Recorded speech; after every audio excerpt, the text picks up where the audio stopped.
Mandawi ug Lapu-Lapu City lakip sa 23 ka mga dagong syudad sa tibuok nasod nga nakakabot na og herd immunity matud pa sa Department of Interior and Local Government.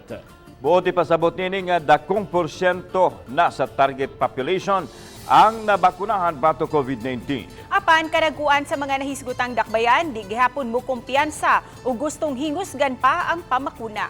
Ang detalye ni Nico Sereno. Bisan holiday padayon ang pamakuna sa dakbayan sa Lapu-Lapu. Sa Hoops Dome nga usa sa main vaccination site, midagsa ang mga buot magpabakuna. Sagad migamit sa kahigayunan nga walay eskwela ug trabaho karong adlaw. Ang Lapu-Lapu usa sa 23 ka syudad sa nasod nga giila sa DILG nga nakakabot na sa herd immunity. Buot pasabot, 70% na sa ilang target population ang nabakunahan. Sa statement, gihangop ni Mayor Junard Ahong Chan ang kalambuan. Kooperasyon sa katawhan ug doble nga paningkamot mo ay gitumbok sa mayor sa maong kalampusan. Samtang alang kang Lapu-Lapu City Crisis Manager Najiel Banyasha, sagol ang iyang gibati na lipay sa balita apan naguul usab sa mga wala nagpabakuna, labi na mga senior citizens.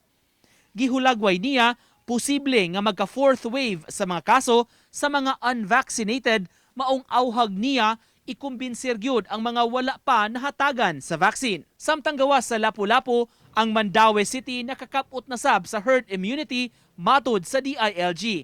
Ang mga opisyales nagpasalamat sa pagsanong sa mga tao sa panawagan nga magpabakuna. Finally, after 9 months, nagsugod man ka March 2021. Pero kami din sa Mandawi City, padayon gihapon ni sa pagdasig sa ubang mga kauban nato sa especially katong eligible population nga magpabakuna gid sila para dugang protection na lang sad nato. Actually, added protection na lang sad sa atong syudad.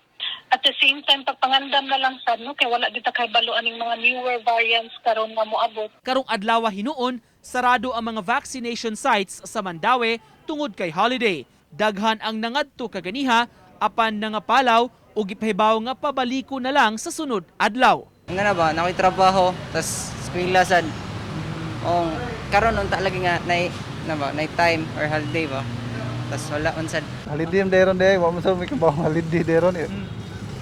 Amo lang gisuway nga basig naa nya, wa man day ayaw. Pwede ra may balik siguro ugma sa hapon. Matud sa taga EOC, gipapahuway una karong adlaw ang mga personnel human sa subsub nga pamakuna. Hinuon, may usa ka barangay site nga abli ug ugmang adlaw mubalik na ang operasyon sa tanang vaccination sites. Uban ni Godfrey Relien, Nico Sereno, Balitang Bisdak.